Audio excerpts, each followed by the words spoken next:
Would you like to have the freedom of drawing directly in ink, but you can't bring yourself to break from a pencil underdrawing, pencil guidelines, just to make sure that you've got things right before you put the ink on the paper? Let me show and explain my process for drawing freehand in ink. That is the way I think and draw for every one of my YouTube freehand ink drawings. Every drawing you see on a thumbnail, I've drawn this way. So notice that I start with a corner in a 2-point perspective, and I aim at getting that main top angle correct. Now, I'm not concerned about the length. I make sure I draw it less long, shorter than it needs to be. And this is how I do it when I'm drawing actual size, which is the best way to start by trying to work out how to draw freehand, is actual size. Because then we're trying to draw the same as what we see. And if we position next to our reference in this way, again, it just makes everything more straightforward. Always set yourself up with the easiest way to learn a new skill.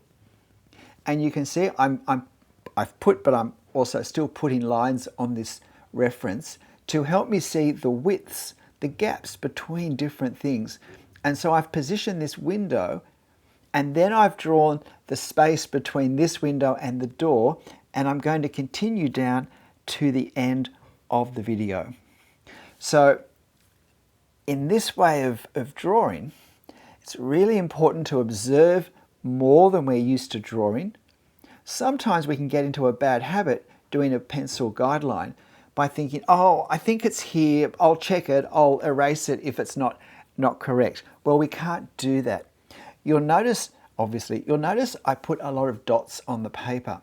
Now, these are positioning dots. These are where I think something might be going to go, or where I think an angle is going to come down to.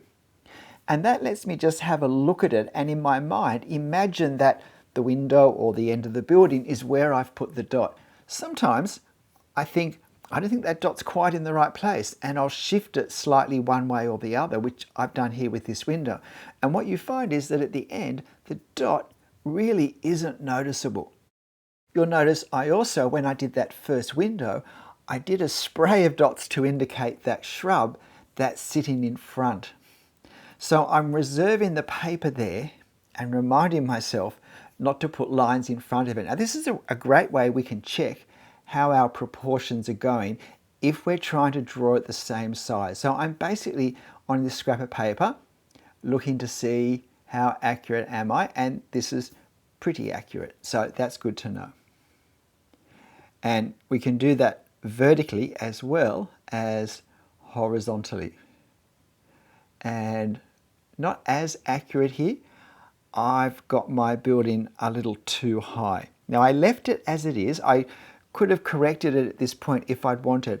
I don't normally do this while I'm doing a drawing, but sometimes it's helpful with a demo to just let you know a way of checking your accuracy when you're learning to draw freehand in ink without any guidelines. But you can see what I do is I look at the horizontal gap.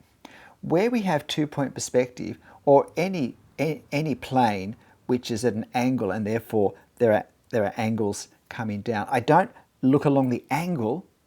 It's very hard to estimate accurately along an angled line. I look at the horizontal gap, and then I put a dot where that same width horizontally is, and then work out where the line ends, and then I join them, and I get my diagonal line that way. And remember, when we're drawing with pen like this is a 0.2 uni pen, fine liner pen. We want to make sure that we allow for the width of the ink line, which is going to be wider than the edge in our reference. And so sometimes, especially in narrow shapes, we have to have less white because we have to allow for the thickness of the line. And sometimes it's also not so clear to see exactly where the corners are, and so it's good to just make it clearer on our reference the way I did just then. As I mentioned at the start, observation is really important. when we draw without pencil guidelines and when every mark is there at the end, two things. One is we have to pick up our observation skills, but secondly, we learn to just work out ways we can, by the end of the drawing, make any marks that aren't perhaps in the most helpful place a little less obvious. And so I mentioned earlier how my building, I'm aware at this point that it's slightly too high, that band along the bottom really should be, the top band should be the bottom line, and there should be another line above that. And by the end, I play around with it a bit just to show one of the options of what we can do. You're watching this at actual drawing speed at this point, but it will pick up to double speed as we start to do more of the same, and particularly as I start to do some, if you like, more texture finishes. Add marks for the bricks and for the shrubs and for the roof.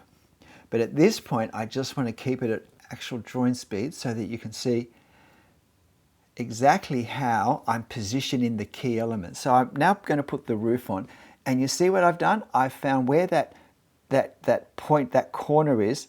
I've looked at the height from the gutter going straight up, and I've looked how far in from the corner, and again, because we're trying to draw this actual size, that makes it straightforward. Now there is no feature to line up that second chimney, which is where the point of the roof lip, the pitch is, the corner of the pitch on the left hand side. But I can estimate a similar spot between the door and the right hand window on my drawing as it is on my reference. And all the time I'm carefully eyeballing the windows, the angles, the gaps, the distances, the relationship between where one thing lines up with another thing on my photo and how that lines up then for my drawing with what I've already drawn and what I'm yet to draw.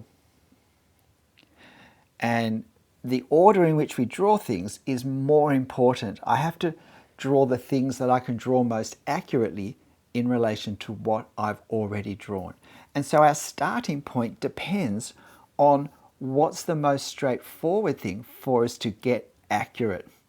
If I'm doing a building on a streetscape or a large building that's got lots of things at ground level, it's often easier to draw things in proportion on the first floor, the floor above the ground level floor, because there's none of that street level clutter that can make it hard to get the scale right at the start.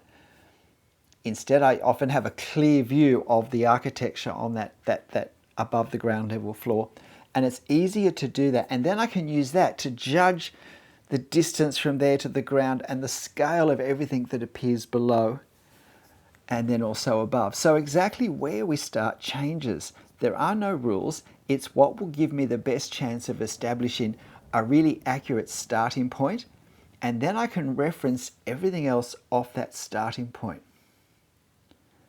So in a moment, we're going to pick up to time and a half, and then a little bit later, we'll go to double time, just so this video isn't unnecessarily long. But if you want to see the, if you like, the texture details, the corrugated iron roof and the brickwork and so forth, the decorations around the windows and the door, done a bit more slowly, just use that cog icon that you can see to slow the video down to half speed, and that will bring it back to actual drawing speed.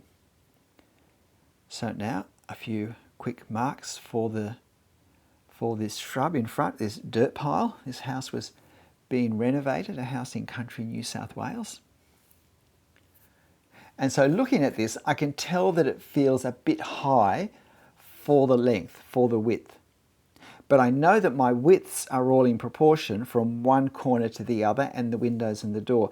So it's the height that's making it look not quite as long. It changes the proportions. So these are the things we're looking at. We're looking at the overall proportion. And so shortly you'll see what I do to streamline the look a bit more, make the house look a bit wider as opposed to higher. And even just those decorative elements will slightly change how we perceive the building. It's a great building. I've had this photo for a while. Please hit that like button if you find this interesting.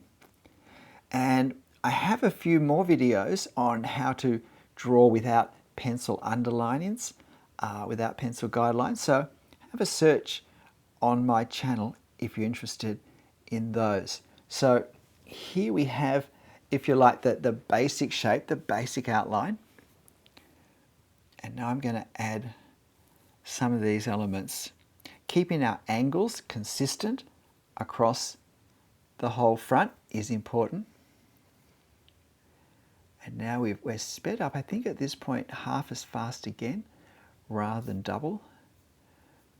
And I'm not trying to count these castellations in and out meticulously. I'm just trying to create the feel, the effect of them, rather than the precision. I think with architecture, particularly this sort of scene, it's really important to do that. Often to draw less and to try and get the feel ends up making our subject look more real than if we try to draw all the detail.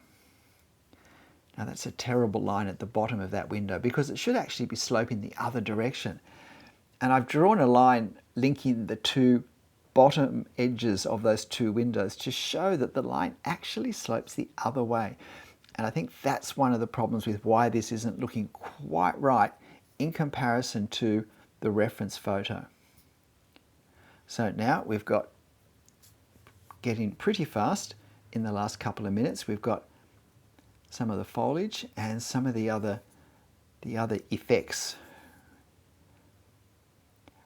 And while we could leave the roof as it was, it makes it look very smooth and plain, which isn't the reality. It isn't the effect that we get from the corrugations and the age of the roof in life. Now we have these bricks as well.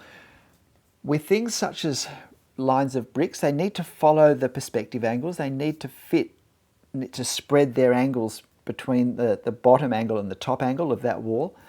And we want to make sure that we don't draw the bricks too large or too small in relation to the overall wall.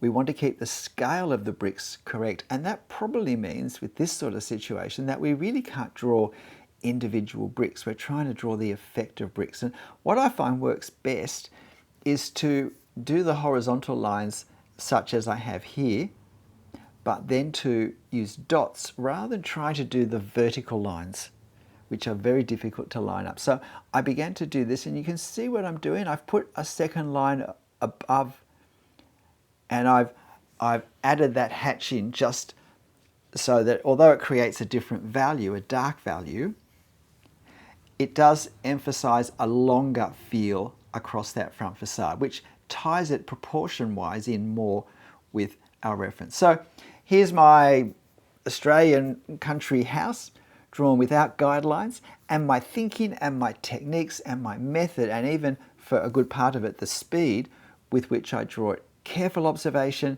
positioning, being more sure before we start to draw, all important. But when we do put the ink on the paper, if it's not quite right, looking out for ways we can just make it a little bit better before we get to the end of the video. Ways we can hide what's not quite right, or at least distract attention from it. G'day, I'm Stephen Travers.